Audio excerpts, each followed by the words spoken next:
Hi hello guys, ನಮಸ್ಕಾರ. Welcome back to my YouTube channel. So guys, ಎಲ್ಲ ಹೇಗಿದ್ದೀರಾ, ಏನು ಮಾಡ್ತಾ ಇದ್ದೀರಾ? ಬನ್ನಿ ಇವತ್ತಿನ ಕಂಟೆಂಟ್ಗೆ ಬೇಗ ಜಂಪ್ ಆಗೋಣ ಅಂತ ಹೇಳ್ತಾ ಬನ್ನಿ ಗೈಸ್.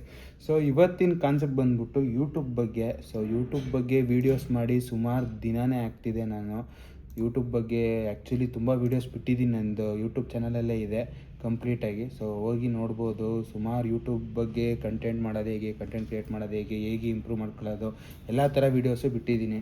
ಸೊ ಇವತ್ತಿನ ಕಾನ್ಸೆಪ್ಟ್ ಬಂದ್ಬಿಟ್ಟು, ಸುಮಾರು ಜನಕ್ಕೆ ಒಂದು ಕನ್ಫ್ಯೂಷನ್ಸ್ ಇರುತ್ತೆ, ಮಾನಿಟೈಸೇಷನ್ ಆಗೋಕ್ಕಿಂತ ಮುಂಚೆನೇ ನಿಮ್ಮ ವೀಡಿಯೋಸು ಅರ್ನಿಂಗ್ಸ್ ಬರ್ತಿರುತ್ತಾ ಅಂತ. ಸೊ ಸುಮಾರು ಜನಕ್ಕಲ್ಲ, ನನಗೆ ಈ ಡೌಟ್ ಇತ್ತು ಆ್ಯಕ್ಚುಲಿ. ಒಂದು 5 years ಬ್ಯಾಕು ಆ್ಯಕ್ಚುಲಿ ಮಾನಿಟೈಸೇಷನ್ ಆಗೋಕ್ಕಿಂತ ಮುಂಚೆ ಅರ್ನಿಂಗ್ಸ್ ಆಗ್ತಿತ್ತು ಅಂತ ಕೇಳ್ಪಟ್ಟಿದ್ದೀನಿ. ನಾನು ರಿಯಾಲಿಟಿ ನನಗೆ ಗೊತ್ತಿಲ್ಲ ಆ್ಯಕ್ಚುಲಿ. 2 yearsಯಿಂದ ಆಲ್ಮೋಸ್ಟು 1.5 2 yearsಯಿಂದ ಅದು ನಡೀತಾ ಇಲ್ಲ. ಕೇಳ್ಪಟ್ಟಿದ್ದೆ ಅಷ್ಟೇ, ಅದು ನಿಜಾನ ಸುಳ್ಳ ನನಗೆ ಗೊತ್ತಿಲ್ಲ. ಇಫ್ ಇನ್ ಕೇಸ್ ಯಾರಾದರೂ 5 years ಬ್ಯಾಕು ಯೂಟ್ಯೂಬಲ್ಲಿ ಸ್ಟಾರ್ಟ್ ಮಾಡಿ ಮಾನಿಟೈಸೇಷನ್ ಹಾಕಿಂತ ಮುಂಚೆನೇ ಅರ್ನಿಂಗ್ಸ್ ಆಗಿ ಮಾನಿಟೈಸೇಷನ್ ಆಗಿದ ತಕ್ಷಣ ಒಂದು $5 $10 ಬಂದು ಅಮೌಂಟ್ ನಿಮಗೆ ಈ ಥರ ಏನಾದರೂ ಒಂದು ಮಿರಾಕಲ್ ನಡೆದಿರೋ ದಯವಿಟ್ಟು ಕಮೆಂಟ್ ಮಾಡಿ. ಸೊ ನನಗೆ ಅದು ನಾಲೆಡ್ಜ್ ಇಲ್ಲ, ಯಾಕೆಂದರೆ ನನ್ನ ನಾಲೆಡ್ಜ್ ಇಲ್ಲ ಅಂದಮೇಲೆ 100% ಬರ್ತಿತ್ತು ಅಂತ ಹೇಳೋದು ನನ್ನ ತಪ್ಪು. ಸೊ ಅದನ್ನು ನಾನು ಯಾವುದೇ ಕಾರಣಕ್ಕೂ ಮಾಡೋದು. ನನಗೆ ಎಷ್ಟು ನಾಲೆಡ್ಜ್ ಇದೆಯೋ ಅಷ್ಟನ್ನೇ ನಿಮಗೆ ತಲುಪ್ಸೋಕ್ಕೆ ಟ್ರೈ ಮಾಡ್ತೀನಿ. ಇಫ್ ಇನ್ ಕೇಸ್ ಅದರಲ್ಲೂ ಏನಾದರೂ ತಪ್ಪಿದರೆ ದಯವಿಟ್ಟು ಕಮೆಂಟ್ ಮಾಡಿ, ಇದು ಈ ಥರ ಅಲ್ಲ, ನೀವು ಹೇಳಿದ್ದು ಒಂದು ಸ್ವಲ್ಪ ತಪ್ಪಾಗಿದೆ, ಈ ಥರ ಚೇಂಜಸ್ ಇದೆ ಇವಾಗ ಅಂತ ಒಂದು ಸ್ವಲ್ಪ ಕಮೆಂಟ್ ಮಾಡಿ. ನಮಗೂ ಒಂದಷ್ಟು ಐಡಿಯಾಸ್ಗಳು ಸಿಗುತ್ತೆ ಅಂತ ಹೇಳ್ತಾ ಬನ್ನಿ ಗೈಸ್. ಆ್ಯಕ್ಚುಲಿ 1.5 2 yearsಯಿಂದ ಆಲ್ಮೋಸ್ಟು ಯೂಟ್ಯೂಬ್ ಮಾನಿಟೈಸೇಷನ್ ಆನ್ ಆಗೋಕ್ಕಿಂತ ಮುಂಚೆ ನಿಮಗೆ ಅರ್ನಿಂಗ್ಸ್ ಆಗ್ತಾ ಇರಲ್ಲ. ಸೊ ಇದನ್ನು ದಯವಿಟ್ಟು ತಲೆಯಲ್ಲಿ ಇಟ್ಕೊಳ್ಳಿ ಗೈಸ್. ಸಿಂಪಲಾಗಿ ಹೇಳ್ತೀನಿ, ಮಾನಿಟೈಸೇಷನ್ ಆನ್ ಆಗಬೇಕು. ಮಾನಿಟೈಸೇಷನ್ ಆನ್ ಆಗಿದ್ದು ನೆಕ್ಸ್ಟ್ ಮಿನಿಟಿಂದ ನಿಮಗೆ, ಅಂದರೆ ನೆಕ್ಸ್ಟ್ ಡೇಯಿಂದ ನಿಮಗೆ ಅರ್ನಿಂಗ್ ಸ್ಟಾರ್ಟ್ ಆಗುತ್ತೆ. ಬಟ್ ನಿಮಗೆ ಅರ್ನಿಂಗ್ಸ್ ವಿಸಿಬಲ್ ಆಗಬೇಕು ಅಂದರೆ ಮಿನಿಮಮ್ 2 days ವೆಯ್ಟ್ ಮಾಡಬೇಕಾಗುತ್ತೆ. ಸೊ 2 days ವೆಯ್ಟ್ ಮಾಡಬೇಕಾಗುತ್ತೆ. ಮತ್ತು 2 days ಬಫರಿಂಗ್ ಇರುತ್ತೆ. ಬಫರಿಂಗ್ ಅಂದರೆ ಹೆಂಗೆ ಅಂದರೆ ಲೈಕ್ ವೆಯ್ಟಿಂಗ್ ಪೀರಿಯಡ್, ಬಫರಿಂಗ್ ಅಂತಲೂ ಅನ್ಬೋದು, ವೆಯ್ಟಿಂಗ್ ಪೀರಿಯಡ್. ಅದಕ್ಕಿಂತ ಕರೆಕ್ಟಾಗಿ 2 days ವೆಯ್ಟಿಂಗ್ ಪೀರಿಯಡ್ ಮಾಡಬೇಕಾಗುತ್ತೆ. ಯಾಕೆಂದರೆ ನಿಮ್ಮ ವೀಡಿಯೋ ಯಾವ ಥರ ಓಡ್ತಿದೆ, ಎಷ್ಟು ರೀಚ್ ಔಟ್ ಆಗ್ತಿದೆ ಅಂತ 24 to 48 hours ಇದು ಇಟ್ಕೊಂಡು, ಒಂದು ಅನಾಲಿಸಿಸ್ ಇಟ್ಕೊಂಡು, ನಿಮ್ಮ ವೀಡಿಯೋಗೆ ಎಷ್ಟು ವ್ಯೂಸಿಗೆ ಎಷ್ಟು ಕೊಡ್ಬೋದು, ಅವರ್ಸಿಗೆ ಎಷ್ಟು ಕೊಡ್ಬೋದು ಅಂತ ಅನಾಲಿಸಿಸ್ ಮಾಡಿ ನಿಮಗೆ ಅರ್ನಿಂಗ್ಸ್ ಕೊಡೋ ಅಂಥದ್ದು ಮಿನಿಮಮ್ 24 hours 48 hours ಅಷ್ಟರಲ್ಲಿ ನಡೆಯುತ್ತದು. ಸೊ ಇದು ಒಂದು ಮೇಜರ್ ರೀಸನ್ನು. ಮತ್ತು ಯಾವುದೇ ಕಾರಣಕ್ಕೂ ಯಾರಾದರೂ ಹೇಳ್ಬೋದು, ನೀವು ವೀಡಿಯೋಸ್ನ ಸೂಪರಾಗಿ ಮಾಡಿಬಿಡಿ, ನಿಮ್ಗೆ ಅರ್ನಿಂಗ್ಸ್ ಬರ್ತಾ ಇರುತ್ತೆ. ಸೊ ಡೇ 1 ನೀವು ಯಾವಾಗ ವೀಡಿಯೋ ಅಪ್ಲೋಡ್ ಮಾಡ್ತೀರೋ ಅವಾಗಿಂದ ನಿಮಗೆ ಅರ್ನಿಂಗ್ ಸ್ಟಾರ್ಟ್ ಆಯ್ತಾ ಇರುತ್ತೆ. ಸೊ ನಿಮಗೆ ಮಾನಿಟೈಸೇಷನ್ ಆಗಿದ ತಕ್ಷಣ ನೋಡಿ, ಇವಾಗ ನಿಮ್ಮದು ವ್ಯೂಸ್ ಚೆನ್ನಾಗಿ ಹೋಗಿ ಏನಾದರೂ ಒಂದು $20 $30 ಬಂದುಬಿಟ್ರೆ ನಿಮ್ಗೆ ಎಷ್ಟು ಬೆನಿಫಿಟು ಅಂತ ಹೇಳ್ಬೋದು. ಬಟ್ ಅದು ರಿಯಾಲಿಟಿ ಅಲ್ಲ ಗೈಸ್. ರಿಯಾಲಿಟಿ ಬಂದು ಮಾನಿಟೈಸೇಷನ್ ಫಸ್ಟು ಆನ್ ಆಗಬೇಕು. ಮಾನಿಟೈಸೇಷನ್ ಆನ್ ಆದಮೇಲೆ ನಿಮಗೆ ಅಲ್ಲಿ ವಿಸಿಬಲ್ ಆದಮೇಲೆ 2 days ಆದಮೇಲೆ ನಿಮಗೆ ತೋರ್ಸೋಕೆ ಅಂಥದ್ದು. ಸೊ ಎಷ್ಟು ಅರ್ನಿಂಗ್ಸ್ ಆಗ್ತಿದೆ, ಇಂಥ ದಿನದಲ್ಲಿ ಇಂಥ ಅರ್ನಿಂಗ್ಸ್ ಆಗ್ತಿದೆ ಅಂತ. ಸೊ ಯೂಟ್ಯೂಬಿಂದ ಮಾನಿಟೈಸೇಷನ್ ಅಂದರೆ ವ್ಯೂಸ್ ಓಡೋದು ಮಾತ್ರ ದುಡ್ಡು ಮಾಡ್ಬೋದು. ಸೊ ಯಾವ ರೀತಿ ದುಡ್ಡು ಮಾಡ್ಬೋದು ಅಂದರೆ ಯೂಟ್ಯೂಬ್ ಪ್ಲ್ಯಾಟ್ಫಾರ್ಮಿಂದನೇ ದುಡ್ಡು ಮಾಡ್ಬೋದು ಅಂತಂದರೆ, ಸೊ ಸಿಂಪಲಾಗಿ ಹೇಳ್ತೀನಿ, ಯೂಟ್ಯೂಬ್ ಒಳಗಡೆ ಸಿಗೋ ಅಂಥ ಅಮೌಂಟ್ ಇದು. ಮಾನಿಟೈಸೇಷನ್ ಆನ್ ಆದಮೇಲೆ ನಿಮಗೆ ವ್ಯೂಸ್ಗೆ, ಅವರ್ಸ್ಗೆ, ವಿಡಿಯೋ ಗ್ರೋತ್ಗೆ, ಈ ಥರದಕ್ಕೆ ಅಷ್ಟು ಅಮೌಂಟ್ ಸಿಗ್ತಾ ಇರುತ್ತೆ. ಅದಕ್ಕಿಂತ ಮುಂಚೆ 3000 ವಾಚ್ ಅವರು 500 ಸಬ್ಸ್ಕ್ರೈಬರ್ಸ್ ಕಂಪ್ಲೀಟ್ ಆಗಿದ ತಕ್ಷಣ ನಿಮಗೆ ಶಾಪಿಂಗ್ ಟ್ಯಾಬ್ ಓಪನ್ ಆಗುತ್ತೆ. ಆ ಶಾಪಿಂಗ್ ಟ್ಯಾಬಲ್ಲಿ ನೀವು ಕೆಲವೊಂದು ಪ್ರಾಡಕ್ಟ್ಸ್ನ ಆ್ಯಡ್ ಮಾಡ್ಬೋದು. ಬಟ್ ರಿಯಲ್ಲಾಗಿ ಕ್ಲೀನಾಗಿ ಅದು ಅಪ್ಲೋಡ್ ಆಗೋದೆಲ್ಲ ಆಲ್ಮೋಸ್ಟು 4000 ವಾಚ್ ಅವರ್ ಕಂಪ್ಲೀಟ್ ಆಗಬೇಕಾಗುತ್ತೆ ಕೆಲವೊಂದು ಟೈಮು. ಸೊ ಕಂಪ್ಲೀಟಾಗಿ ಮಾನಿಟೈಸೇಷನ್ ಆದಮೇಲೆ ಶಾಪಿಂಗ್ ಅನ್ನೋದೊಂದು ಟ್ಯಾಬ್ ಸಿಗುತ್ತೆ. ಸೊ ಅದೊಂದು ಟ್ಯಾಬ್ ಸಿಕ್ಕಿದಾಗ ನೀವು ಒಂದಷ್ಟು ಪ್ರಾಡಕ್ಟ್ಗಳನ್ನ ಆ್ಯಡ್ ಮಾಡ್ಕೊಂಡು, ವಾಷಿಂಗ್ ಮಿಷಿನು, TV ಎಕ್ಸೆಟ್ರಾ, ನೀವು ಏನರ ಬಗ್ಗೆ ಮಾತಾಡ್ತಿರ್ತೀರ ಅದನ್ನೇ ಆ್ಯಡ್ ಮಾಡ್ಬೋದು. ಅಥವಾ ಬೇಡ, ನನಗಿದು ಇಷ್ಟ, ನಾನು ಈ ಥರ ಕಂಟೆಂಟ್ ಮಾಡ್ತಾರದು ನನ್ನ ಚಾನಲಲ್ಲಿ, ಸೊ ಬರೀ ಈ ಥರದ ಪ್ರಾಡಕ್ಟ್ಸ್ ಮಾತ್ರ ಅಪ್ಲೋಡ್ ಮಾಡ್ತೀನಿ, ಆ ಥರ ಪ್ರಾಡಕ್ಟ್ಸ್ ಮಾತ್ರ ಅಪ್ಲೋಡ್ ಮಾಡ್ಕೊಂಡು ಮ್ಯಾನೇಜ್ ಮಾಡ್ಬೋದು. ಸೊ ಅದರಲ್ಲಿ ಯಾರಾದರೂ ಪರ್ಚೇಸ್ ಮಾಡಿದಾಗ ನಿಮಗೆ ಒಂದಿಷ್ಟು ಕಮಿಷನ್ ಅನ್ನೋದೊಂದು ಸಿಗುತ್ತೆ. ಆ ಕಮಿಷನಲ್ಲೂ ಕೂಡ ಯೂಟ್ಯೂಬ್ ಅವ್ರದ್ದು ಕಮಿಷನ್ ಇರುತ್ತೆ. ಸಿಂಪಲಾಗಿ ಒಂದು ಹೇಳ್ತೀನಿ. ಸೊ ಕಮಿಷನ್ ಏನಿರುತ್ತಲ್ಲ, ಆ ಕಮಿಷನಲ್ಲಿ ಯೂಟ್ಯೂಬ್ ಅವ್ರ ಕಮಿಷನ್ಸ್ ಇರುತ್ತೆ ಕೆಲವೊಂದು ಟೈಮು. ಸೊ ಅದನ್ನೆಲ್ಲ ಹುಷಾರಾಗಿ ಹ್ಯಾಂಡಲ್ ಮಾಡಬೇಕಾಗುತ್ತೆ. ನಿಮಗೆ ಕಮಿಷನ್ ಬಿಟ್ಟು, ಯೂಟ್ಯೂಬ್ ಕಮಿಷನ್ ಬಿಟ್ಟು ನಿಮಗೆ ಸಿಗೋ ಅಂಥದ್ದು. ಸೊ ಇವಾಗ ನಿಮ್ಮ ತಲೆಯಲ್ಲಿ ಒಂದು ಡೌಟ್ ಬರುತ್ತೆ, ಸೊ ನಾನು ಡೇ 1 ವಿಡಿಯೋ ಅಪ್ಲೋಡ್ ಮಾಡ್ತಾಯಿದ್ದೀನಿ, ನನಗೆ ಇವಾಗ ಒಂದು 6 ತಿಂಗಳಾದಮೇಲೆ ನಂದು ಮಾನಿಟೈಸೇಷನ್ ಆನ್ ಆಗುತ್ತೆ ಅಂತ ಇಟ್ಕೊಳ್ಳಿ, ಅಥವಾ ಆನ್ ಆಯಿತು. ಸೊ 6 ತಿಂಗಳಾದಮೇಲೆ 7ನೇ ತಿಂಗಳಿಂದ ನನಗೆ ಅರ್ನಿಂಗ್ ಸ್ಟಾರ್ಟ್ ಆಗುತ್ತೆ. ಸೊ ಅದು 6 ತಿಂಗಳಾಗಿ ಮೊದಲನೇ ದಿನದೇ ಅರ್ನಿಂಗ್ ಸ್ಟಾರ್ಟ್ ಆಗುತ್ತೆ. ಆ ಅರ್ನಿಂಗ್ ಸ್ಟಾರ್ಟ್ ಆದಾಗ ಹೆಂಗೆ ಅರ್ನಿಂಗ್ಸ್ ಆಯ್ತಾ ಇರುತ್ತೆ, etcetera etcetera etcetera etcetera. So ಇವಾಗ ಒಂದು ಡೌಟು ನಿಮಗೆ ಬರ್ಬೋದು, ಆ 6 ತಿಂಗಳು ವೀಡಿಯೋ ದುಡ್ಡು ಎಲ್ಲೋಗುತ್ತೆ, ಆ ವ್ಯೂಸ್ದು ಅವರ್ಸ್ದು ಎಲ್ಲ ವೀಡಿಯೋಗೆ ಅಮೌಂಟ್ ಬಂದಿರುತ್ತಲ್ಲ, ಸೊ ಅದೆಲ್ಲ ಎಲ್ಲೋಗುತ್ತೆ. ಸೊ ಇದೆಲ್ಲ ಕಂಪ್ಲೀಟಾಗಿ ಯೂಟ್ಯೂಬ್ ಅವರು ಗ್ರ್ಯಾಬ್ ಮಾಡ್ಕೊತಿರ್ತಾರೆ ಗೈಸ್. ಸೊ ಅವ್ರದ್ದು ಇದಕ್ಕೆ ಹೋಯ್ತಾ ಇರುತ್ತೆ, ಅಂದರೆ ನೀವು ನೋಡೋದೆಲ್ಲ ಆಲ್ಮೋಸ್ಟು ವ್ಯೂವರ್ಸು ಸಬ್ಸ್ಕ್ರೈಬರ್ಸ್ ನೋಡೋದೆಲ್ಲ ಅವರ ಒಂದು ಇದಕ್ಕೆ ಹೋಗ್ತಾ ಇರುತ್ತೆ ಅಮೌಂಟು, ಅಂದರೆ ರೆವಿನ್ಯೂ ಅವ್ರ ಎಂಡಲ್ಲಿ ಹೋಗ್ತಾ ಇರುತ್ತೆ. ಸೊ ಅದು ನಿಮಗೆ ಬರೋ ಚಾನ್ಸಸ್ ಇರೋಲ್ಲ. ಸೊ ಎಂತಕ್ಕೆ ಈ ಥರ ಮಾಡ್ತಾರೆ ಗೈಸ್? ಇವಾಗ ಅವ್ರು ನಿಮ್ಗೆ ದುಡ್ಡು ಕೊಡ್ತಿದ್ದಾರೆ ಅಂದರೆ ಅವರು ಏನಾದರೂ ಒಂದು ಇರಬೇಕಲ್ವ, ಸಿಂಪಲ್ಲಾಗಿ. ಇವಾಗ ನಿಮಗೆ ಏನಿಲ್ಲ, ಡೇ ಒನ್ನಿಂದಲೇ ನಿಮಗೆ ಅರ್ನಿಂಗ್ ಸ್ಟಾರ್ಟ್ ಆಗುತ್ತೆ, ಬನ್ನಿ ದುಡ್ಕೊಳ್ಳಿ ಅಂತ ಬಿಟ್ಬಿಟ್ರೆ ಎಲ್ಲರೂ ಬಂದ್ಬಿಡ್ತಾರೆ ಯೂಟ್ಯೂಬ್ ಪ್ಲ್ಯಾಟ್ಫಾರ್ಮ್ಗೆ. ಎಲ್ಲರೂ ಪ್ರತಿಯೊಬ್ಬರೂ ನಿಂತ್ಕೋತಾರೆ ಯೂಟ್ಯೂಬ್ ಮಾಡೋಕ್ಕೆ. ಸೊ ಆವಾಗ ಒಂದು ವರ್ಸ್ಟು ಇದಕ್ಕೆ ಚೇಂಜ್ ಆಗೋ ಚಾನ್ಸಸ್ ಇರುತ್ತೆ. ಅದೇ ಇವಾಗ ಮಿನಿಮಮ್ 3 ತಿಂಗಳಿಂದ 6 ತಿಂಗಳು ಕಾಯಬೇಕು ಅಂದರೆ ಎಂಥ ಪೇಷನ್ಸ್ ಇರಬೇಕು ಗೈಸ್, ಅದನ್ನು ಯೋಚನೆ ಮಾಡಿ. ಸೊ ಅದಾದಮೇಲೆ 4000 ವಾಚ್ ಅವರ್ ಕಂಪ್ಲೀಟ್ ಮಾಡಬೇಕು ಅಂದರೆ ಅದಕ್ಕೆ ಅವ್ನು ಹಾರ್ಡ್ ವರ್ಕ್ ಮಾಡಬೇಕು. ಹಾರ್ಡ್ ವರ್ಕ್ ಮಾಡಿ ಅಷ್ಟೆಲ್ಲ ಕಂಪ್ಲೀಟ್ ಮಾಡಾದಮೇಲೆ ಅವನು ಟೆನಿಕಸ್ಟ್ ಆ ಪ್ಲ್ಯಾಟ್ಫಾರ್ಮ್ನ ಬಿಡಲ್ಲ. ಸೊ ಅವನು ರೀಚ್ ಔಟ್ ಆಗೋಕ್ಕೆ ಟ್ರೈ ಮಾಡ್ತಾನೆ ಅಂತ ಒಂದು ಗ್ಯಾರಂಟಿ. ಸೊ ಒಂದು 80% ಗ್ಯಾರಂಟಿ ಸಿಗ್ತಂಗೆ. ಅವನು ಅಷ್ಟೆಲ್ಲ ಕಷ್ಟ ಬಿದ್ದ ಮೇಲೆ ಅರ್ನಿಂಗ್ ಸ್ಟಾರ್ಟ್ ಆದಮೇಲೆ ಯಾವುದೇ ಕಾರಣಕ್ಕೂ ಬಿಡಲ್ಲ ಅನ್ನೋದೊಂದು ಗ್ಯಾರಂಟಿ. ಸೊ ಅದನ್ನು ಅವನು ಆ್ಯಡ್ ಆನ್ ಮಾಡ್ಕೊತಾ ಹೋಗ್ತಾ ಇರುತ್ತೆ. ಆವಾಗ ಅವನು ಯೂಟ್ಯೂಬ್ಗೆ ಸ್ಟಿಕಾನ್ ಆಯ್ತಾನೆ ಅಂತ ಒಂದು ಇದು ಉದ್ದೇಶ. ನೀವು ಡೇ ಒನ್ನಿಂದನೇ ಕೊಟ್ಬಿಟ್ಟಾಗ 1 ತಿಂಗಳು ಮಾಡ್ತಾರೆ ವೀಡಿಯೋಸು, ಅದಾದಮೇಲೆ ಅರ್ನಿಂಗ್ಸ್ ಚೆನ್ನಾಗಿ ಆಗ್ತಾಯಿಲ್ಲ ಅಂತ ಬಿಟ್ಟೋಗಿರ್ತಾರೆ.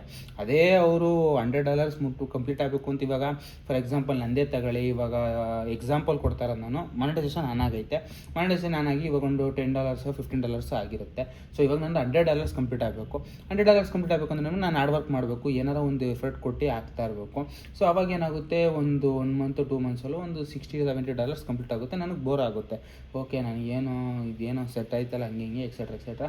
ಬಟ್ ನನಗೆ ಇನ್ನೂ ಒಂದು $20 ಕಂಪ್ಲೀಟ್ ಮಾಡಿಬಿಟ್ರೆ ನಂಗೆ $100 ಪೇಮೆಂಟ್ ಸಿಗುತ್ತೆ. ಸೊ ಅದಕ್ಕೋಸ್ಕರ ಕಷ್ಟ ಬೀಳ್ತಾ ಹೋಗ್ತೀನಿ. ಇವಾಗ ನೋಡಿ, ನಾನು ಮಾನಿಟೈಸೇಷನ್ ಆನ್ ಮಾಡಬೇಕಾದ್ರೂ ಒಂದು ರೀತಿ ಕಷ್ಟ ಬೀಳ್ತಿದ್ದೆ, ಇವಾಗ $100 ಕಂಪ್ಲೀಟ್ ಮಾಡಬೇಕು ಅಂದರೆ ಇನ್ನೊಂದು ರೀತಿ ಕಷ್ಟ ಬೀಳ್ತಾ ಇರ್ತೀನಿ. ಅದಾದಮೇಲೆ ಅರ್ನಿಂಗ್ಸ್ ನಿಂತ್ಬಿಡಲ್ಲ. ನೀವು $100 ಎತ್ಕೊಂಡು ಓಕೆ ಇಲ್ಲಿ ನಿಲ್ಲಿಸ್ಬೋಣ ಅಂದರೆ ನಿಲ್ಲಲ್ಲ. ನಿಮ್ಮದು ಬ್ಯಾಕ್ ಸೈಡ್ ಏನು ಓಡ್ತಾ ಇರುತ್ತಲ್ಲ ವೀಡಿಯೋಸು, ಅದ್ರದ್ದು ಕೂಡ ರೆವಿನ್ಯೂ ಬರ್ತಾ ಇರುತ್ತೆ. ಸೊ ಅದನ್ನು ನೋಡಿದಾಗ ಓಕೆ ಇನ್ನೊಂದು ಸ್ವಲ್ಪ ಹಾರ್ಡ್ ವರ್ಕ್ ಮಾಡ್ಬೋಣ, ಇನ್ನೊಂದು ಸ್ವಲ್ಪ ಹಾರ್ಡ್ ವರ್ಕ್ ಮಾಡಿಬಿಟ್ರೆ ಇನ್ನೊಂದು ಸ್ವಲ್ಪ ಜಾಸ್ತಿ ದುಡ್ಡು ಬರ್ಬೋದು, ಹಂಗೆ ಹಿಂಗೆ ಎಕ್ಸೆಟ್ರಾ ಎಕ್ಸೆಟ್ರಾ ಎಕ್ಸೆಟ್ರಾ. ಆಮೇಲೆ ಇನ್ನೂ ಒಂದು ಹೇಳ್ತೀನಿ, ಮಾನಿಟೈಸೇಷನ್ ಆನ್ ಆದಮೇಲೆ ಡೇ ಒನ್ನಿಂದ ಏನು ಬಿಟ್ಟಿರ್ತಿರಲ್ಲ ವೀಡಿಯೋ, ಅದಕ್ಕೂ ಸೇರಿಸಿ ನಿಮ್ಗೆ ಅಮೌಂಟ್ ಬರ್ತಾ ಇರುತ್ತೆ. ಸೊ ಇವಾಗ ನೀವು 6 ತಿಂಗಳು ಬಿಟ್ಟಿರ್ತಿರಲ್ಲ ವೀಡಿಯೋ, ಅದಕ್ಕೆ ಏನೂ ಅಮೌಂಟ್ ಬರ್ತಾ ಇರಲ್ಲ. ಆಮೇಲೆ ಸ್ಟಾರ್ಟ್ ಆಗುತ್ತಲ್ಲ ಎಲ್ಲದ್ರದ್ದು ಆನ್ ಆಗಿರುತ್ತೆ, ಮಾನಿಟೈಸೇಷನ್ ಆನ್ ಆಗಿಬಿಡುತ್ತೆ, ಆಟೋಮೆಟಿಕ್ಕಾಗಿ ಆನ್ ಆಗಿಬಿಡುತ್ತೆ. ಸೊ ಅದಾದಮೇಲೆ ಅವಾಗ ಆ ಮಿನಿಟಿಂದ ನಿಮ್ಮ ಯೂಟ್ಯೂಬ್ ಚಾನಲಿಂದ ಯಾವ ವೀಡಿಯೋಸ್ಗೆ ಎಷ್ಟು ವ್ಯೂಸ್ ಬರ್ತಾ ಇರುತ್ತೋ ಅದ್ರ ಮೇಲೆ ನಿಮಗೆ ದುಡ್ಡು ಕೊಡ್ತಾ ಹೋಗ್ತಾರೆ. ಪ್ರತಿಯೊಂದು ವೀಡಿಯೋಸು ಕೌಂಟ್ ಆಗುತ್ತೆ. ಸೊ 6 ತಿಂಗಳು ಆದಮೇಲೆ ಬಿಟ್ಟಮೇಲೆ ವೀಡಿಯೋಸ್ ಬಿಟ್ಟರೆ ಮಾತ್ರ ಆ ವೀಡಿಯೋಸಿಗೆ ಮಾತ್ರ ಅರ್ನಿಂಗ್ಸ್ ಬರುತ್ತೆ ಅಂತಲ್ಲ. ಆಮೇಲೆ ನೀವು ಫ್ರೆಶ್ ಆಗಿ ಕಂಟೆಂಟ್ನ ಅಪ್ಲೋಡ್ ಮಾಡಬೇಕಾದಾಗ ಪ್ರತಿಯೊಂದು ವೀಡಿಯೋಗೂ ಮಾನಿಟೈಸೇಷನ್ ಆನ್ ಮಾಡಬೇಕಾಗುತ್ತೆ. ನೀವು ಮಾನಿಟೈಸೇಷನ್ ಆನ್ ಮಾಡಿ ಮಧ್ಯದಲ್ಲಿ ನಂದು ಕೆಲವೊಂದು ಅಡ್ವರ್ಟೈಸ್ಮೆಂಟ್ಸ್ ಬರಲಿ, ಮಿಡಲ್ ರೋಲಿ ಅಡ್ವರ್ಟೈಸ್ಮೆಂಟ್ಸ್ ಬರಲಿ ಅನ್ನೋದೊಂದು ಆಪ್ಷನ್ ಇರುತ್ತೆ, ಅದನ್ನು ಸೆಲೆಕ್ಟ್ ಮಾಡಿ ಬಿಡಬೇಕಾಗುತ್ತೆ. ಅದನ್ನು ಸೆಲೆಕ್ಟ್ ಮಾಡಬೇಕು ಅಂದರೆ ಮಿನಿಮಮ್ ನೀವು 8 ಮಿನಿಟ್ಸ್ ದಾಟಿರಬೇಕು. 8 ಮಿನಿಟ್ಸ್ ಅಂದರೆ ಆಲ್ಮೋಸ್ಟ್ 10 ಮಿನಿಟ್ಸ್ ರೀಚ್ ಔಟ್ ಆಗಿರಬೇಕು ವೀಡಿಯೋ. 8 ಮಿನಿಟ್ಸ್ ದಾಟಿ 10 ಮಿನಿಟ್ಸು ಕ್ರಾಸ್ ಆಗಿದ್ದರೆ ಆಲ್ಮೋಸ್ಟ್ ಮಿಡ್ಡಲ್ಲಿ ನಿಮಗೆ ಅಡ್ವರ್ಟೈಸ್ಮೆಂಟ್ಸ್ ಹಾಕೋಕ್ಕೆ ಒಂದು ಆಪ್ಷನ್ ಸಿಗುತ್ತೆ, ಅಥವಾ ಆಟೋಮೆಟಿಕ್ಕಾಗಿ ಯೂಟ್ಯೂಬ್ ಅವ್ರಿಗೆ ಪರ್ಮಿಷನ್ ಕೊಡ್ಬೋದು. ನೀವು ಮಿಡಲಲ್ಲಿ ಎಷ್ಟಾಗುತ್ತೆ ಅಷ್ಟು ಅಡ್ವರ್ಟೈಸ್ಮೆಂಟ್ನ ಕೊಡಬಹುದು, ಅದರಿಂದ ಬರೋ ರೆವಿನ್ಯೂನ ನನಗೆ ಕೊಡಬಹುದು ಅಂತ ಒಂದು ಸೆಲೆಕ್ಷನ್ ಅದು. ಸೊ ಆ್ಯಡ್ಸ್ ಎಷ್ಟು ಓಡುತ್ತೋ ಅಷ್ಟು ನಿಮಗೆ ಪೇಮೆಂಟ್ ಬರ್ತಾ ಇರುತ್ತೆ ಗೈಸ್. ಸಿಂಪಲಾಗಿ ಹೇಳಬೇಕು ಅಂದರೆ ಅಷ್ಟು ಪೇಮೆಂಟ್ ಜನ್ರೇಟ್ ಆಗ್ತಾ ಇರುತ್ತೆ. ಸೊ ಇಷ್ಟು ಮಾನಿಟೈಸೇಷನ್ ಬಗ್ಗೆ ಗೈಸ್. ಇವಾಗ ನೀವು ಯೂಟ್ಯೂಬ್ ಚಾನಲ್ ಸ್ಟಾರ್ಟ್ ಮಾಡಿಬಿಟ್ಟು ತುಂಬ ಕಷ್ಟ ಬಿದ್ದು ಮಾನಿಟೈಸೇಷನ್ ಆನ್ ಮಾಡಿರ್ತೀರ, ಅದಾದಮೇಲೆ $100 ಪೇಮೆಂಟ್ ತಗೊಳ್ಳೋಕ್ಕೆ ತುಂಬ ಕಷ್ಟ ಬಿದ್ದಿರ್ತೀರ, ಅದಾದಮೇಲೆ ನಿಲ್ಸೋಕ್ಕೆ ಹೋಗಲ್ಲ ಆಲ್ಮೋಸ್ಟ್ ಯಾರೂ. ಏನೋ ಇದಕ್ಕಿಂತ ಚೆನ್ನಾಗಿರೋ ಬಿಸ್ನೆಸ್ ಐತೆ, ಇದಕ್ಕಿಂತ ಎಫರ್ಟ್ ತುಂಬ ಹಾಕ್ಬೇಕು, ಅದಕ್ಕೆ ನಂಗೆ ಟೈಮ್ ಸಿಗ್ತಾಯಿಲ್ಲ ಅಂತ ನಿಲ್ಲಿಸಿರೋರು ಇದ್ದರೆ ಓಕೆ ಫೈನ್, ಆ ಥರ ಇರ್ಬೋದು. ಬಟ್ ಅವರೂ ಕೂಡ ಕಂಪ್ಲೀಟಾಗಿ ನಿಲ್ಲಿಸಲ್ಲ. ಡೈಲಿ ವೀಡಿಯೋಸ್ ಬಿಡ್ತಾರೋರು ಏನು ಮಾಡ್ತಾರೆ, ವೀಕ್ಲಿ 2 to 3 ವೀಡಿಯೋಸ್ ಬಿಡೋಕ್ಕೆ ಅಡಿಕ್ಟ್ ಆಗ್ತಾರೆ, ಅಥವಾ ವೀಕೆಂಡ್ಸಲ್ಲಿ 2 ವೀಡಿಯೋ ಬಿಡೋಕ್ಕೆ ಫಿಕ್ಸ್ ಆಯ್ತಾರೆ, ಅಥವಾ ವೀಕ್ಲಿ 1 ವೀಡಿಯೋ ಬಿಡೋಕ್ಕಂತೂ ಕನ್ಫರ್ಮ್ ಮಾಡ್ಕೊತಾರೆ. ವೀಕ್ಲಿ 1 ವೀಡಿಯೋ ಮಸ್ತಾಗಿ ಎಡಿಟ್ ಮಾಡಿ ಬಿಡ್ತಾ ಇರ್ತಾರೆ. ಸೊ ಅವರು ಎಂಗೇಜಿಂಗ್ ಆಗಿ ಇಡ್ತಾರೆ, ಅವರ ವ್ಯೂವರ್ಸ್ನ ಅವರ ಸಬ್ಸ್ಕ್ರೈಬರ್ಸ್ನ ಎಂಗೇಜಿಂಗ್ ಆಗಿ ಇಡ್ತಾರೆ. ಸೊ ಯೂಟ್ಯೂಬ್ಗೆ ಬರೋರು ಯಾರೂ ಆಲ್ಮೋಸ್ಟ್ ಆಲ್ ಈ ಥರ $100 ಪೇಮೆಂಟ್ ತಗೊಂಡಿರೋ, ಫಸ್ಟ್ ಪೇಮೆಂಟ್ ತಗೊಂಡಿರೋರು ಅಲ್ಲಿ ಗಂಟ ಪಟ್ಟಿರ್ತಾರಲ್ಲ ಕಷ್ಟನ, ಅದನ್ನು ಯಾವುದೇ ಕಾರಣಕ್ಕೂ 1-2 ದಿವಸ 3 ದಿವಸಕ್ಕೋಸ್ಕರ ಬಿಟ್ಬಿಡಲ್ಲ, ಅಥವಾ 1 ತಿಂಗಳಿಗೋಸ್ಕರ ಬಿಟ್ಬಿಡಲ್ಲ. ಇಫ್ ಇನ್ ಕೇಸ್ ನನಗೆ 1 ತಿಂಗಳು ಕಂಟಿನ್ಯೂಸ್ ಶೆಡ್ಯೂಲ್ಸ್ ಐತೆ, ನನಗೆ ಆಗೋದೇ ಇಲ್ಲ, ನನ್ನ ಬಿಸ್ನೆಸ್ ಇಂಪಾರ್ಟೆಂಟ್ ಯೂಟ್ಯೂಬ್ ಚಾನಲ್ಗಿಂತ ಅಂತಂದರೆ ಆ 1 ತಿಂಗಳು ವರ್ಕ್ ಮಾಡ್ತಾರೆ. ಸೆಂಟ್ರಲ್ ಯಾವಾಗಾರ 1-2 ವೀಡಿಯೋ ಮಾಡಿಬಿಡ್ತಾರೆ. ಅದಾದಮೇಲೆ ತಿರ್ಗಾ ಚಾರ್ಜಿಗೆ ತಗೊಂಡು ಯೂಟ್ಯೂಬ್ನ ತಿರ್ಗಾ ಮೂವ್ ಮಾಡೋಕ್ಕೆ ಸ್ಟಾರ್ಟ್ ಮಾಡ್ತಾರೆ ಚಾನಲ್ನ. ಆ ಥರ ಮಾಡ್ಕೊತಾರೆ. 1 ತಿಂಗಳಾಗಾದ್ರೂ ಆಗಿರ್ಬೋದು, 2 ತಿಂಗಳಾದ್ರೂ ಆಗಿರ್ಬೋದು, 3 ತಿಂಗಳಾದ್ರೂ ಆಗಿರ್ಬೋದು. ಸೊ ಈ ರೀತಿ ಒಂದು ಪ್ಲ್ಯಾನ್ ಮಾಡ್ಕೊಂಡು ಮಾಡ್ತಾರೆ. ಆಮೇಲೆ ಯೂಟ್ಯೂಬ್ ಚಾನಲ್ನ ರನ್ ಮಾಡಬೇಕು ಅಂದರೆ ಡೈಲಿ ವೀಡಿಯೋಸ್ ಬಿಡಬೇಕು ಅಂದರೆ ಸಿಕ್ಕಾಪಟ್ಟೆ ಕಷ್ಟ, ಅದು ನಾನು ಒಪ್ಕೊತೀನಿ. ಮಂತ್ಲಿ 2 to 3 ವೀಡಿಯೋಸ್ ಬಿಡೋದು ಏನೂ ಕಷ್ಟ ಅಲ್ಲ ಗೈಸ್. ವೀಕ್ಲಿ 1 or 2 ವೀಡಿಯೋಸ್ ಆರಾಮಾಗಿ ಬಿಡ್ಬೋದು, ಏನು ಪ್ರಾಬ್ಲಮ್ ಇಲ್ಲ. ಯಾಕೆ ಅಂದರೆ ದಿನಪೂರ್ತಿ ನೀವು ಕೆಲಸ ಮಾಡ್ತಾ ಇರ್ತೀರಾ, ಸಿಗಾ 1-2 ಅವರ್ ಗ್ಯಾಪಲ್ಲಿ ನೀವು ಏನಾದರೂ ಒಂದು ಕಂಟೆಂಟ್ ಕ್ರಿಯೇಟ್ ಮಾಡಿ, ಕಂಟೆಂಟ್ ಮಾಡ್ಕೊಂಡು ಅದನ್ನು 1-2 ದಿನ ಕುತ್ಕೊಂಡು ಆರಾಮಾಗಿ ಎಡಿಟ್ ಮಾಡಿ ಇನ್ನೊಂದು ದಿನಕ್ಕೆ ಅಪ್ಲೋಡ್ ಮಾಡಿ, ಇನ್ನೊಂದು ದಿನಕ್ಕೆ ಶೆಡ್ಯೂಲ್ ಮಾಡಿ ಬಿಡ್ಬೋದು. ಸೊ ಆಲ್ಮೋಸ್ಟ್ 2-3 ದಿನದಲ್ಲಿ ಒಂದು ವೀಡಿಯೋ ಮಿನಿಮಮ್ 30 ಮಿನಿಟ್ಸ್ ವೀಡಿಯೋನ ಆರಾಮಾಗಿ ಕಂಪ್ಲೀಟ್ ಮಾಡ್ಬೋದು.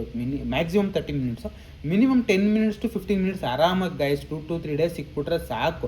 2 ಡೇಸ್ ಸಿಕ್ಕಿದ್ರೆ ಸಾಕು ಒಂದು ದಿನ ವೀಡಿಯೋ ಮಾಡೋದಕ್ಕೆ, ಇನ್ನೊಂದು ದಿನ ಆರಾಮಾಗಿ 1-2 ಅವರ್ಸ್ ಸ್ಪೆಂಡ್ ಮಾಡಿ ವೀಡಿಯೋ ಎಡಿಟ್ ಮಾಡಿ ಅಪ್ಲೋಡ್ ಮಾಡೋದಕ್ಕೆ ಒಂದು ದಿನ ಸಿಕ್ಬಿಟ್ರೆ ಆರಾಮಾಗಿ 2 to 3 ಡೇಸ್ ಅಷ್ಟರಲ್ಲಿ ಒಂದು ವೀಡಿಯೋ ಕಂಪ್ಲೀಟಾಗಿ ಮಾಡಿಬಿಡ್ಬೋದು ಗೈಸ್, ಅದೇನು ಪ್ರಾಬ್ಲಮ್ ಆಗೋಲ್ಲ. ಅದಾದಮೇಲೆ ಇನ್ನೂ ಕೆಲವ್ರು ಏನು ಮಾಡ್ತಾರೆ ಅಂದರೆ ಅವ್ರದ್ದು ಏನು ಬಿಸ್ನೆಸ್ ಮಾಡ್ತಾ ಇರ್ತಾರೋ ಅಲ್ಲೇನಾದರೂ ಒಂದು ಅವಕಾಶ ಇತ್ತು ಅದನ್ನು ಕೂಡ ನಾವು ವೀಡಿಯೋ ಮಾಡಿ ಬಿಡ್ಬೋದು ಅಂತ ಏನಾದರೂ ಒಂದು ಆಪ್ಷನ್ ಇದ್ದರೆ ಅದನ್ನು ಕೂಡ ಆ ಎನ್ವೈರ್ನಮೆಂಟು ಅಲ್ಲಿ ನಡೀತಿರೋ ಡಿಸ್ಕಷನ್ಸು ಕೂಡ ವೀಡಿಯೋಸ್ ಮಾಡಿ ಬಿಡ್ತಾರೆ. ಅದನ್ನೇ ಒಂದು ಕಂಟೆಂಟಾಗಿ ಕನ್ವರ್ಟ್ ಮಾಡ್ತಾರೆ. ಅದರಿಂದನೂ ರೆವಿನ್ಯೂ ಜನ್ರೇಟ್ ಆಯ್ತಾ ಇರುತ್ತೆ ಗೈಸ್. ಸೊ ಈ ರೀತಿಯೆಲ್ಲ ಆಗೋ ಚಾನ್ಸಸ್ ಇರುತ್ತೆ. ಯೂಟ್ಯೂಬಿಗೆ ಬರೋರಿಗೆ ಎಲ್ಲರಿಗೂ ಒಂದೇ ಹೇಳ್ತೀನಿ, ಮೈಂಡಲ್ಲಿ ಫಿಕ್ಸ್ ಆಗಿಬಿಟ್ಟು ಯೂಟ್ಯೂಬ್ಗೆ ಅಂತಲೇ ಅಲ್ಲ, ಸೋಷಿಯಲ್ ಮೀಡಿಯಾ ಯಾವುದೇ ಒಂದು ಪ್ಲ್ಯಾಟ್ಫಾರ್ಮು, ಯೂಟ್ಯೂಬು, ಇನ್ಸ್ಟಾಗ್ರಾಮು, ಫೇಸ್ಬುಕ್ಕು, ಯಾವುದೇ ಒಂದು ಪ್ಲ್ಯಾಟ್ಫಾರ್ಮಿಗೆ ಬರಬೇಕಾದಾಗಲೂ ಮೈಂಡಲ್ಲಿ ಫಿಕ್ಸ್ ಆಗಿ ನಾನು ಕಂಟಿನ್ಯೂಸ್ ಆಗಿ ವೀಡಿಯೋಸ್ ಬಿಡಲೇಬೇಕು. ಸೊ ವೀಕ್ಲಿ 1 or 2 ವೀಡಿಯೋಸ್ ಅಂತಂದರೆ 1 or 2 ವೀಡಿಯೋಸ್ ಬಿಡಲೇಬೇಕು, ಡೈಲಿ ವೀಡಿಯೋಸ್ ಅಂದರೆ ಡೈಲಿ ವೀಡಿಯೋಸ್ ಬಿಡಲೇಬೇಕು, ಅಥವಾ ಮಂತ್ಲಿ 2 to 3 ವೀಡಿಯೋಸ್ ಅಂದರೆ ಮಂತ್ಲಿ 2 to 3 ವೀಡಿಯೋಸ್ ಬಿಡಲೇಬೇಕು ಅಂತ ಫಿಕ್ಸ್ ಆಗಿ, ಅದಾದಮೇಲೆ ನನ್ನ ಕೇಳೋದಾದರೆ ಒಂದು ಟೈಮಿಗೆ ಅಡಿಕ್ಟ್ ಮಾಡಿಸಿ ನಿಮ್ಮ ಜನರನ್ನ, ವ್ಯೂವರ್ಸ್ನ. ಈ ಟೈಮಿಗೆ ನನ್ನ ವೀಡಿಯೋ ಬರುತ್ತೆ, ನಂದು ಇದು ಬರುತ್ತೆ ಅಂತ ಅಡಿಕ್ಟ್ ಮಾಡಿಸಿ, ಆವಾಗ ಆ ಟೈಮಿಗೆ ಅವರು ಬಂದು ಪಕ್ಕ ಕೂರ್ತಿ ನೋಡ್ತಾರೆ ಗೈಸ್. ಅಡಿಕ್ಟ್ ಮಾಡಿಸ್ಬೇಕಷ್ಟೇ ನೀವು ಅವ್ರನ್ನ ಅಂತೇಳ್ತಾ ಈ ವಿಡಿಯೋ ಒಂದು ಸ್ವಲ್ಪ ಲೆಂತೆ ಆಯಿತು ಅಂತ ಅನ್ಸುತ್ತೆ, ಆದರೂ ಪರವಾಗಿಲ್ಲ, ಬೆಸ್ಟ್ ವಿಡಿಯೋ ಕೊಟ್ಟಿದ್ದೀನಿ. ಸೊ ಮಾನಿಟೈಸೇಷನ್ ಬಗ್ಗೆ complete information almost guys complete information ಕೊಟ್ಬಿಟ್ಟಿದ್ದೀನಿ, ನನಗಿರೋಷ್ಟು ನಾಲೆಡ್ಜ್. ಇಫ್ ಇನ್ ಕೇಸ್ ಏನಾದರೂ ಮಿಸ್ ಔಟ್ ಮಾಡಿದರೆ ಕಮೆಂಟ್ ಮಾಡಿ, ಇನ್ನೊಂದು ವೀಡಿಯೋದಲ್ಲಿ ಕವರ್ ಮಾಡ್ತೀನಿ ಅದು ಅಷ್ಟನ್ನು. ಇಫ್ ಇನ್ ಕೇಸ್ ಏನಾದರೂ ತಪ್ಪು ಹೇಳಿದ್ರು, ಫಸ್ಟ್ ವೀಡಿಯೋ ಸ್ಟಾರ್ಟ್ ಆಗಬೇಕಾದಾಗಲೇ ಹೇಳಿದೆ, ಏನಾದರೂ ತಪ್ಪಿದರೆ ಕಮೆಂಟ್ ಹಾಕಿ ತಿದ್ಕೋತೀನಿ ಅಂತ. ಸೊ ಅದನ್ನೂ ಮಾಡ್ತೀನಿ 100%. ಏನಾದರೂ ಫಾಲ್ಸ್ ಸ್ಟೇಟ್ಮೆಂಟ್ ಅಥವಾ ಒಂದು ಫಾಲ್ಸ್ ಸ್ಟೇಟ್ಮೆಂಟ್ ಅಂದರೆ ಏನು ತಪ್ಪಾಗಿ ಏನು ನಾನು ಹೇಳಿಲ್ಲ ನನಗೆ ಗೊತ್ತಿರೋ ಪ್ರಕಾರ. ಇಫ್ ಇನ್ ಕೇಸ್ ಆ ಥರ ಏನಾದ್ರು ನಡೆದಿದ್ರೆ ಕಮೆಂಟ್ ಮಾಡಿ ತಿದ್ಕೊಳ್ಳೋಣ ಅಂತ ಹೇಳ್ತೇವೆ. ವಿಡಿಯೋ ನಿಲ್ಲಿಸ್ತಾನೆ guys. Love you, lots of love, take care guys, bye, signing off guys.